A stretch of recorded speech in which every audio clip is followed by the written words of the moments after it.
The credit card made a sound Amara had never let herself hear before. A clean, unhurried click against the marble counter of a boutique on the Upper East Side. And for the first time in 3 years, she didn't calculate the expense report she would need to file afterward. There was no expense report. There was no afterward, not in the way she used to understand the word. There was only this: a silk blouse the color of dark amber, the texture of something that didn't belong in her previous life, folded into cream tissue paper by a woman with patient hands, and no opinion about the time. Amara watched the paper fold and thought, so this is what a Tuesday feels like when no one is waiting for you. If you've ever loved someone you couldn't have, or if you're rooting for a love that's completely real, like this video and subscribe to the channel. This story is just getting started. She had submitted her resignation on a Wednesday, not a Monday, which would have been efficient. The kind of clean break logic that Genevieve Thorne, her boss for 37 months, and the entire geography of her interior life, would have appreciated. Not a Friday, which would have been cowardly in a different way, sliding a letter under a door before disappearing into the weekend. Wednesday had felt neutral, surgical. A day that didn't owe anyone an explanation. She had been wrong about that. Wednesday turned out to be the day Genevieve had a 7 a.m. board call, a product launch debrief at 11, and a lunch that ran 40 minutes over schedule because the venture partner across the table had the audacity to question Q3 projections that Amara herself had spent 2 late evenings making bulletproof. She had been sitting outside Genevieve's glass office at 2:14 p.m. When the door opened and Genevieve stepped out in that particular way she moved when she was solving 3 problems simultaneously. Not rushing, never rushing, but carrying velocity in the set of her shoulders, in the forward lean of her attention. Amara. Just the name, the way she always said it. Not a question. Not a greeting. A fact she was choosing to acknowledge. "I need 5 minutes," Amara had said. And Genevieve had looked at her, really looked, the way she reserved for quarterly reviews and legal documents and problems that required her full architecture of focus, and said, "Come in." Amara had placed the envelope on the desk. She had not sat down. She had stood with her hands clasped in front of her, because that was a posture she had trained herself to maintain in this room, in this woman's presence, in all the years of proximity that had made her profoundly, catastrophically fluent in every variation of Genevieve Thorne's silences. Genevieve had not opened the envelope immediately. She had looked at Amara instead. "Is this what I think it is? I've given 4 weeks' notice. I've already drafted the transition document. Marcus can take over the São Paulo account with minimal disruption. I've outlined the..." Amara. The way she said it that time was different. Amara had not allowed herself to examine how. "I'm resigning," Amara said, simply, cleanly, the way you say something you've rehearsed so many times that the rehearsal starts to replace the feeling. "I appreciate everything you've built here, and the opportunities you gave me, and I wish the team..." "Stop." Genevieve's voice was quiet, not cold. Something quieter than cold. "Stop doing that." "Doing what?" "Performing." A pause. "You don't perform for me. That was one of the things." She stopped, looked down at the envelope, picked it up, finally, and held it without opening it, which was somehow worse than if she had opened it. "Have you accepted an offer somewhere else?" "No." "Is it compensation? Because I've been meaning to." "It's not compensation." Another silence. Genevieve's thumb moved once along the edge of the envelope. A small, contained gesture that Amara had learned to read as something she would never ask herself to name. Then, "Will you tell me why?" And that had been the moment. The door open. The answer right there on the other side of it. The one she had been carrying around like a stone in her chest for the better part of a year, smoothed and heavy from being held. She had looked at Genevieve Thorne, at the woman who had, at various points over 3 years, made her furious and proud and exhausted and lit up from the inside and gutted and alive in ways she had not expected adulthood to feel. And she had said, "I just need a change," which was not a lie exactly. It was the smallest possible container for a truth that had no appropriate container at all. Genevieve had held her gaze for 4, 5, 6 seconds, long enough that Amara had to concentrate carefully on breathing. And then something had shifted behind her eyes. A door closing. Not a slam. The quiet, deliberate click of a woman deciding not to push. "All right," she had said. And that had been it. All right. As if 37 months and 6,000 hours and every early morning and late evening and brief electric moment of something between them could be resolved into a single 2-syllable word and a perfectly composed expression. Amara had spent 4 more weeks in that office, completing the transition she had promised, and Genevieve had been professional and precise and completely, devastatingly normal, which was its own particular kind of cruelty, though Amara understood that Genevieve didn't mean it as one. Genevieve Thorne did not do cruelty. She did control, and sometimes those things looked the same from a distance. That had been 6 weeks ago. Now Amara was in Manhattan on a Tuesday afternoon with a silk blouse and a cream paper bag and nowhere she needed to be by any particular time, and she was trying to understand what that felt like. Freedom, she had assumed, would feel like lightness. She had imagined leaving Thorne Tech as a kind of shedding, of the 6 a.m. alarms and the on-call weekends and the low-grade permanent alertness she had maintained for 3 years, always available, always anticipating, always 1/2 second ahead of whatever Genevieve needed, before Genevieve finished needing it. She had assumed that without the weight of that vigilance, she would feel buoyant, unburdened, like a woman who finally had room to breathe. Instead, she felt slightly at sea. Not unhappy, she kept reminding herself, in the way of someone who is uncertain what happiness is supposed to feel like when it isn't threaded through with urgency. Not lost, exactly. Just unmoored.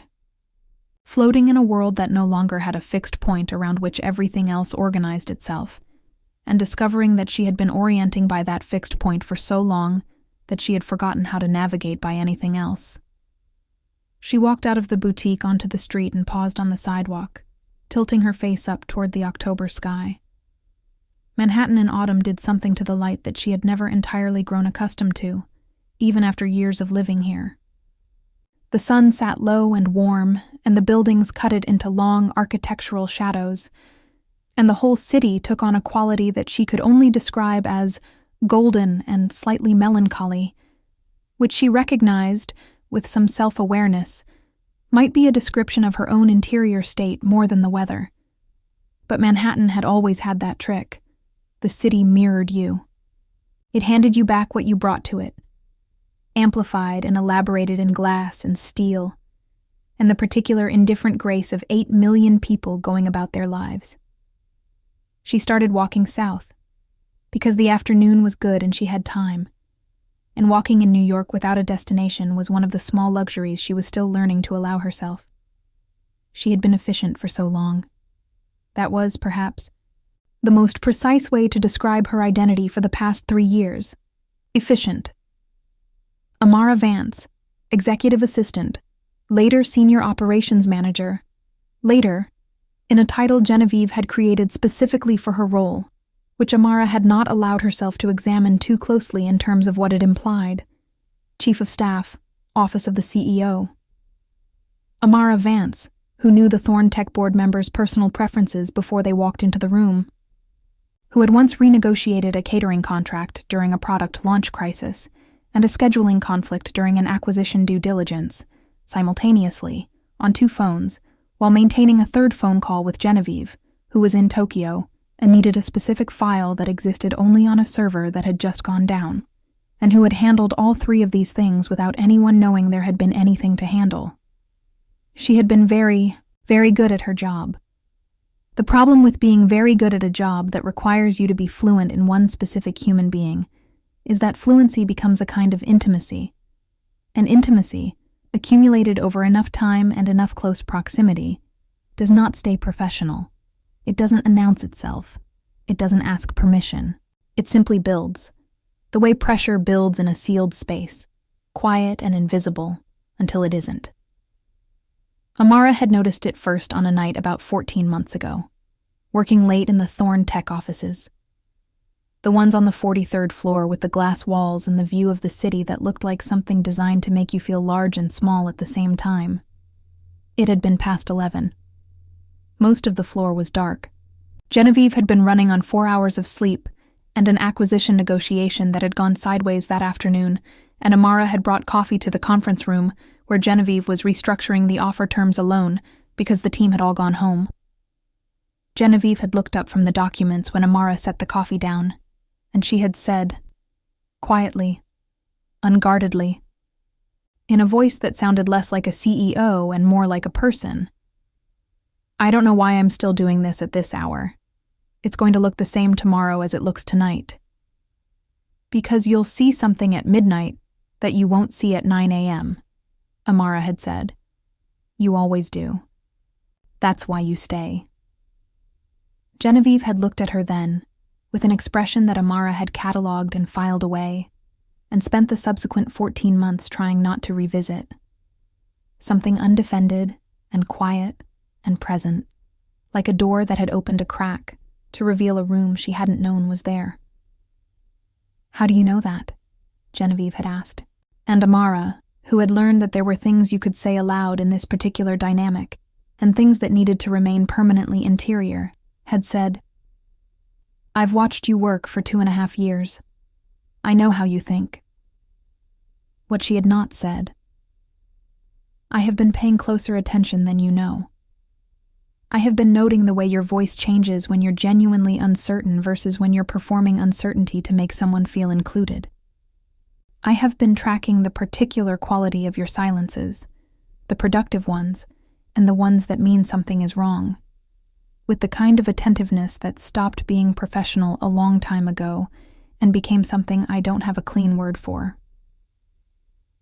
What she had not said, "I know you, Genevieve, in the way you don't generally let people know you. And it terrifies me because I don't know what to do with that knowledge except keep showing up every morning and pretending it doesn't change anything." Genevieve had held her gaze for a moment longer than strictly necessary, and then she had looked back at her documents and said, "Stay for another hour?"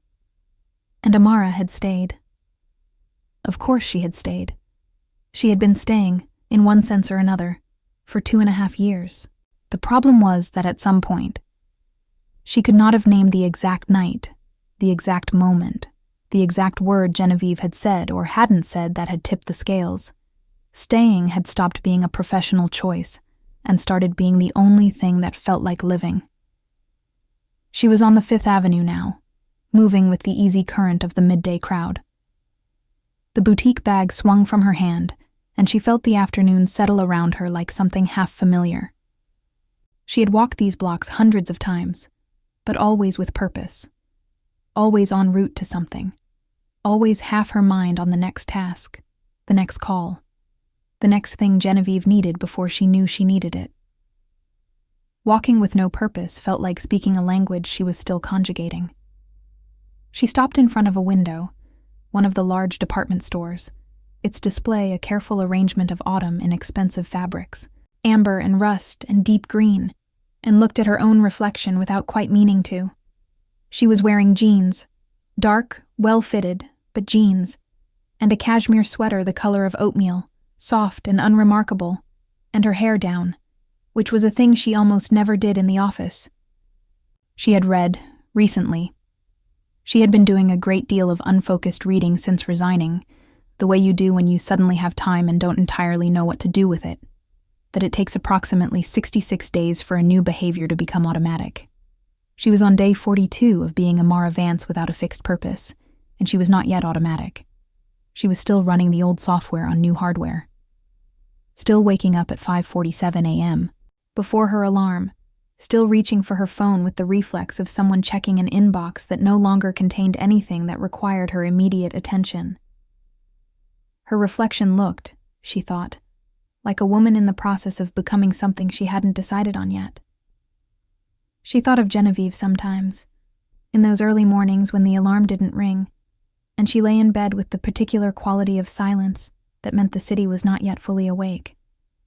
She thought of the office on the 43rd floor, the glass and the light, and the hum of purposeful work that she had loved, genuinely loved, before it became impossible to separate the work from the person overseeing it. She thought of small things, specifically, the way Genevieve held a pen, cap end against her lower lip, when she was considering something carefully. The particular formality she deployed when she was actually uncertain, as if precision of language could shore up the uncertainty. The laugh, which was rare and therefore significant. Not a public laugh, not the polished professional version, but the real one, which was shorter and less elegant, and happened mostly when something caught her off guard, and which Amara had heard, over 37 months, perhaps 14 times, and had memorized each one with the exactitude of someone archiving something precious. 14 times. She had counted. That, she recognized, was the kind of evidence you couldn't argue with. She pulled herself away from the window and kept walking. The thing she had not told anyone, not her sister in Chicago, not her college friend Danny, who had taken her to dinner in her second week of freedom and asked, with the particular persistence of someone who has known you long enough to know when you're not telling the whole story. But why, Amara? Why now? You were good at that job. Was that the leaving had not been an act of self-protection in the simple sense? It had not been about removing herself from a hopeless situation with dignity intact. It had been about something more fundamental than that. It had been about the fact that she was no longer capable of doing the job well. That was the part that had decided it, in the end, not the feeling itself. She had been managing the feeling for long enough that she had developed a kind of infrastructure around it, a set of professional containment strategies that kept it from leaking into her work. But about 8 months ago, something had shifted. She had started making small errors, forgetting items in briefing packets, misreading a calendar entry and double booking Genevieve for a Wednesday when she should have known, did know, that Wednesdays after the third quarter were always reserved for the team retrospective that Genevieve considered non-negotiable. These were small errors, the kind that could be explained by fatigue, by the accumulated pressure of a demanding role. But Amara knew what was actually causing them, and knowing made them worse. Each small failure a reminder that she was sitting 6 feet from the person who was the source of her distraction, and that this was not a sustainable situation for either of them, and that the only corrective action available to her was the one she had been delaying for months because taking it required her to admit, definitively, to herself, that something she had been calling professional dedication and personal commitment to excellence and deep investment in the company's mission was actually none of those things. It was love, not the convenient kind, not the kind that behaves, the kind that rearranges you. She had grown up understanding love as something that, while significant, had appropriate forms and appropriate objects and appropriate timing. She had understood it as something that fit inside a life rather than restructuring it from the foundation up. She had, at various points, been in relationships, a long one in her mid-20s that had been tender and comfortable, and ultimately insufficient in ways she had not been able to articulate at the time. A shorter one after that, a brief and clarifying one 2 years into the Thorn Tech job that had lasted 4 months before she had admitted to herself, in the quiet of an ordinary Sunday morning, that she was comparing this man's company to a different kind of company and finding it wanting in ways she didn't know how to fix. She had not been in a relationship since. She had told herself this was about focus, about the demands of her role, about not having the bandwidth. She had, in the way of someone who is very intelligent and very practiced at managing their own interior life, believed these things for approximately as long as it was possible to believe them. The light at the corner changed, and she stepped off the curb with the crowd, and the city moved around her in its ordinary, extraordinary way. The taxis and the delivery bikes, and the women in coats that had clearly been selected with intention. and the businessmen talking into earpieces with the self-important urgency of people who believed their conversations were the most important thing happening within a 20-foot radius, and the tourists with their upward-tilted faces, the ones who still found the buildings astonishing. She liked New York most when she was not in a hurry. This was a thing she was discovering at 42 days of freedom. The city had a different texture when you weren't moving through it with an agenda. There was more of it, somehow, more visible, like the difference between looking at a painting at a run and looking at it standing still. She had stopped for a coffee at a small place on Madison, not the one she and Genevieve used to use, which was 3 blocks north, and which she had been avoiding with a conscientiousness she recognized as probably excessive, but maintained nonetheless. And she was standing now at one of the small outdoor tables, cup warm between both hands, watching the street. Manhattan in October. The plane trees had gone amber and gold, and the light fell through them onto the sidewalk in a pattern that made everything look slightly more significant than it was. A woman walked past in a red coat, absorbed in her phone. A child on a scooter sailed past a knot of pedestrians with a confidence that suggested he considered them an obstacle course placed there for his use. Somewhere a block away, someone was having an argument in a car, the words inaudible, the temperature of it not. Amara was thinking, not for the first time, about what came next. She had savings. She had always been meticulous about her savings, with the efficiency that had characterized every aspect of her professional life, including her private finances. She had, conservatively, 14 months before she needed to be concerned. She had been contacted twice by executive search firms in the past 3 weeks, once for a role that would have been a significant step up, and once for something that would have been, on paper, a lateral move, but in practice a different kind of challenge entirely.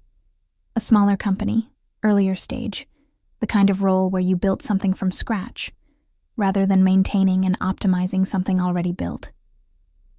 She had not responded to either contact. She kept meaning to. She kept opening the emails and reading them, and then closing them again. Which was not like her. Amara Vance was not someone who left things in limbo. She was someone who resolved ambiguity, who acted on information, who maintained a personal inbox with a zero unread policy that she had upheld since 2019, with a consistency she considered one of her more defensible personality traits. The executive search emails had been sitting in her inbox, unresolved, for 11 days and 8 days respectively. She was aware that this was information about her current state. She was choosing not to process it immediately. She drank her coffee and watched the street and let the afternoon do what the afternoon wanted to do.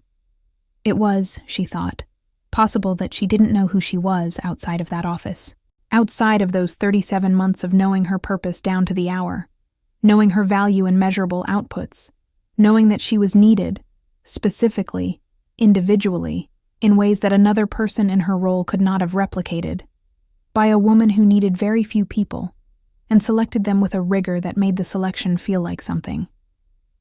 That was the thing about Genevieve Thorne that people who hadn't worked closely with her didn't understand, and that people who worked closely with her understood in a way they couldn't always articulate. She was not warm, in the casual, indiscriminate way of people who are warm with everyone. She was precise about her warmth. She was specific. She kept most people at a professional distance that was not unfriendly but was absolute. And within that distance she was fair and exacting and honest in the way that some people experience as harsh because they've never examined whether they prefer honesty or comfort. But occasionally, rarely, carefully, on terms she controlled entirely. She let someone in. A little. Just enough. And the experience of being that person, the one she let in that precise and calibrated amount, was addictive in a way that Amara had not been adequately prepared for. It felt like being trusted with something valuable, like being recognized specifically in a world that mostly saw you in aggregate. It felt, in short, like being known. And Amara, who had grown up in a family of people who loved her but moved too fast to pay that particular kind of attention, who had spent her adult life being competent in rooms full of people who needed competence, and would not have noticed its source unless it was absent. Amara had found, without expecting to, that being known by Genevieve Thorne was the most significant thing that had happened to her in 37 months. Possibly longer. She set her coffee cup down on the small table and looked at her hands. I needed change. She had said those words on a Wednesday afternoon in a glass office 43 floors above the street, and they had been the most dishonest, truthful thing she had ever said to anyone. A change, as if what she needed was a new professional challenge, a different environment, a fresh organizational context. As if the issue were with the role and not with the fact that she had arrived. Over 37 months of accumulated proximity and attention, at a place where she was no longer able to look at Genevieve Thorne without feeling it everywhere. Not just in her chest, which would have been manageable, but in her hands, in her focus, in the quality of her thinking, in the small daily decisions about where to stand in a room, and which distance to maintain, and how long was too long to hold eye contact before looking away. She was not going to be able to undecide this. That was what she understood, finally, on the day she had drafted the resignation letter in the Notes app on her phone at 4 a.m., unable to sleep, the city outside her window doing its nighttime thing. She had tried, for the better part of 8 months, to manage the feeling the way she managed everything else, with system and structure and an honest accounting of what was possible. She had told herself that the feeling, properly contained, didn't have to affect her work. She had told herself that people in professional environments developed complicated emotional lives around those environments all the time and continued to function.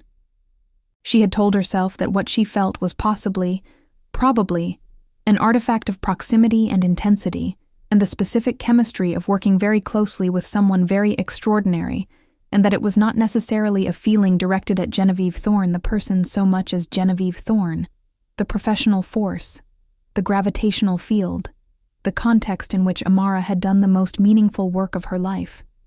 She had told herself a lot of things at 4 a.m., in the Notes app, before admitting, none of these things are true, and I know they're not true. And the fact that I'm still trying to tell them to myself at this hour is its own kind of answer. She had opened a new note and typed, I am in love with my employer. This is not something I can manage or contain or reorganize into a healthier configuration. I have tried for 8 months. I am leaving because I cannot ask her to manage it for me, which is what staying has become. I am going.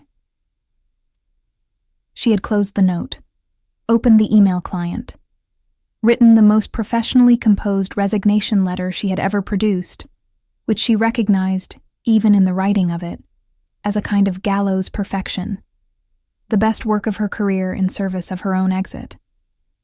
She had not deleted the note.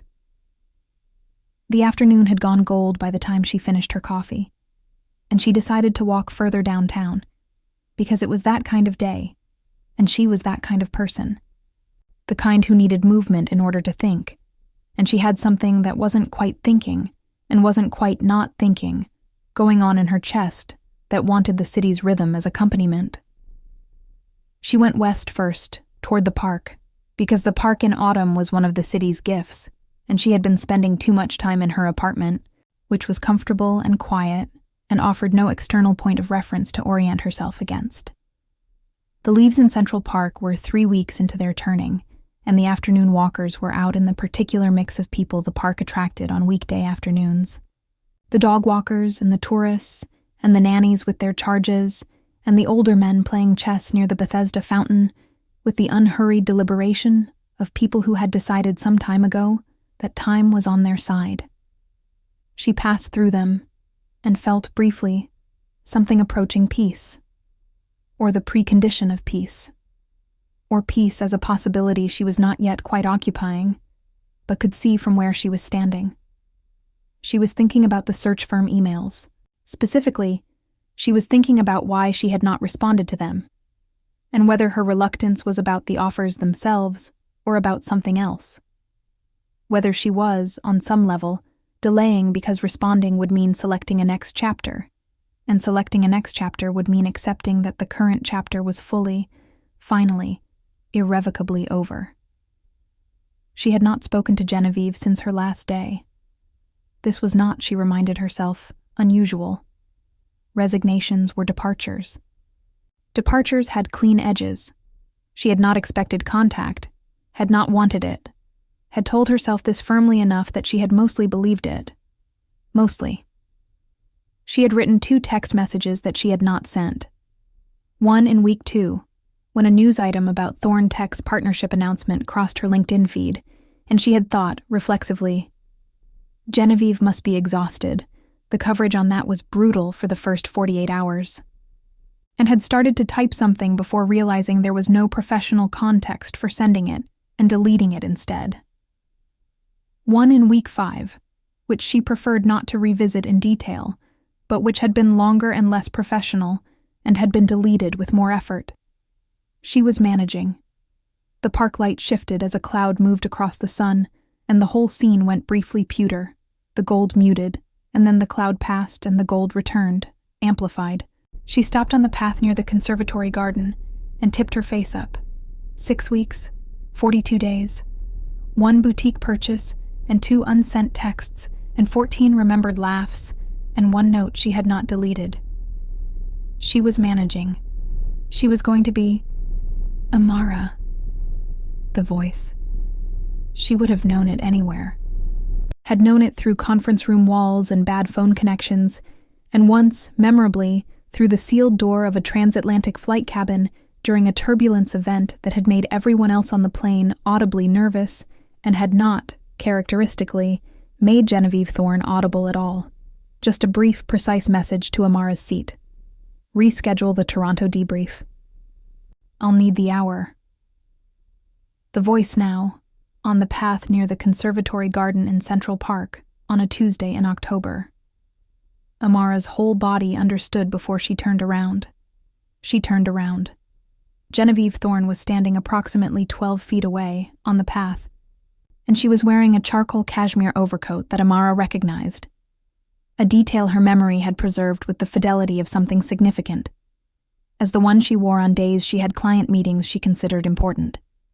The one with the clean lines and the single button and the collar that she wore turned up in weather like this. Her hair was the way it always was in professional contexts, though slightly less perfect than usual, which Amara noticed with the precision of someone whose internal baseline for this woman was calibrated to a standard most people didn't have access to. She was not on her phone. She was not with anyone. She was just there, standing on the path, looking at Amara with an expression that Amara had never seen on her before and couldn't immediately classify. The world did not, as far as Amara could tell, stop. But it did something. Some recalibration occurred in the space between them. The casual October afternoon with its golden light and its dog walkers and its chess players. It didn't disappear exactly, but it stepped back, the way a crowd steps back around something that requires attention. Neither of them spoke for a moment. Amara was aware that she was holding a shopping bag from a boutique on the Upper East Side, wearing jeans, with her hair down, which was not how she had ever appeared in front of this woman. She was aware that this mattered in some way she couldn't fully articulate, that Genevieve was seeing a version of her that the role had never offered, and that this was either significant or nothing, and she didn't know which. "I didn't know you came here," Amara said, finally. It was not the most articulate thing she had ever said. Genevieve's expression shifted. Something moved across it, just briefly. Something that might have been relief, or might have been something more complicated. And then her composure settled back into place, with the efficiency that was one of the things Amara had both relied on, and privately, sometimes wanted to disrupt. "I walk here," Genevieve said. "I have for years." A beat. "I didn't know you did. I'm doing more of it. Walking. I have time now." The words landed between them and neither of them addressed what they meant. "You look," Genevieve started. "Different," Amara finished. "I was going to say well." A pause. "You look well." "Thank you." Amara searched for the professional register she used to inhabit so naturally, and found it slightly out of reach. which was either the jeans or the shopping bag or the 42 days or the 2 unsent texts or the fact that she was standing here, in the park, in the golden afternoon, in the presence of the person who was the entire reason she was standing in this park on this afternoon, rather than in an office 43 floors up, doing the thing she was still not entirely sure she could stop being. Genevieve was looking at her with that expression again, the one Amara couldn't classify. There was something in it that wasn't quite professional and wasn't quite personal, and occupied some precise, uncomfortable territory between the two. "What are you doing today?" Genevieve asked. "Walking," Amara said. "And shopping, apparently." She lifted the bag slightly, which was not a gesture she had planned, and felt something in Genevieve's expression respond to it. A fractional softening. Something in the eyes. "Shopping," Genevieve repeated. "Yes." "You never shopped." It was an accurate statement. In 37 months of proximity, Amara had never, not once, gone shopping in the middle of a workday. She had barely gone shopping on weekends. She had been the kind of person whose personal life was efficiently managed in service of professional availability, and who had, on some level, shaped her entire existence around the demands of a role she had loved, for reasons she had not been fully honest with herself about. "I'm practicing," Amara said. "At shopping. At having time." The afternoon moved around them. A pair of joggers passed, earbuds in, unseeing. The chess players' voices drifted faintly from somewhere to the south. The light did its October thing. Genevieve looked at her for a long moment. And then she said, quietly, in the voice she used when she wasn't performing anything, which Amara had heard precisely often enough to recognize, "Are you happy?" The question was direct in the way that Genevieve was always direct, which meant it was the exact shape of what she actually wanted to know. No padding, no professional softening. Amara had always found this disarming and clarifying in equal measure. She found it, at this particular moment, doing something to her chest that she was not going to describe.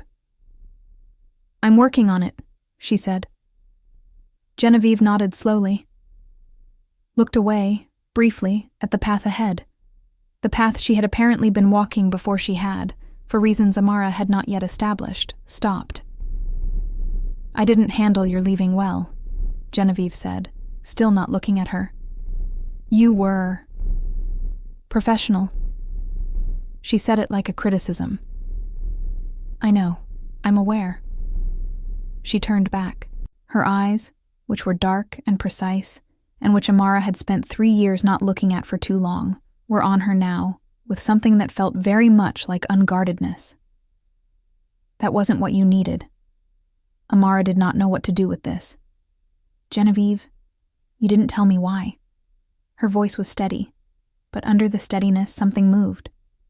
"You said you needed a change, and I let you. I let you say that, and I let you go because I didn't want to." She stopped, recalibrated, the way she always did, not losing composure exactly, but selecting composure from a narrowed set of available options. "I should have pushed. You were respecting my decision." "I was protecting myself," Genevieve said. "There's a difference. I've been thinking about it for 6 weeks, and that's what I keep arriving at. I wasn't respecting your decision. I was protecting myself from finding out what the actual reason was." The afternoon held very still. Amara's heart was doing something that she thought might be considered medically notable. "Why would that require protection?" she asked, and her voice came out steadier than she had any right to expect. Genevieve Thorne looked at her across 12 feet of October path, in the middle of Central Park, in the golden late afternoon, and her expression was the most unguarded thing Amara had seen from her in 37 months of close observation. "Because," she said quietly, "I was afraid you'd give me a reason I couldn't argue with, and I didn't know what I would do with that." The silence between them was not empty. It was full of everything that hadn't been said on a Wednesday afternoon in a glass office, full of 14 remembered laughs and 2 unsent texts and 1 note that had not been deleted, full of 37 months of accumulated proximity and specific attention and the particular, irreversible intimacy of knowing someone in the precise way that Amara had come to know this woman. Amara's hands were still around the shopping bag handle. She thought of the note she had written at 4 a.m. "I am going." She thought, "But here you are." And she thought, "And here I am." And she did not yet say anything. There was the rest of the afternoon for that. There was the rest of whatever this was. This encounter on a park path that felt less like coincidence and more like the city handing you back what you brought to it, amplified. She was going to say something true. She was finally going to say something true. But for this moment, just this one, she stood in the golden October light with the shopping bag in her hand and looked at Genevieve Thorne, who was looking back at her with something she recognized, with a clarity that no longer needed managing, as the mirror of her own. And she breathed. For the first time in 42 days, she breathed without calculating the cost of it.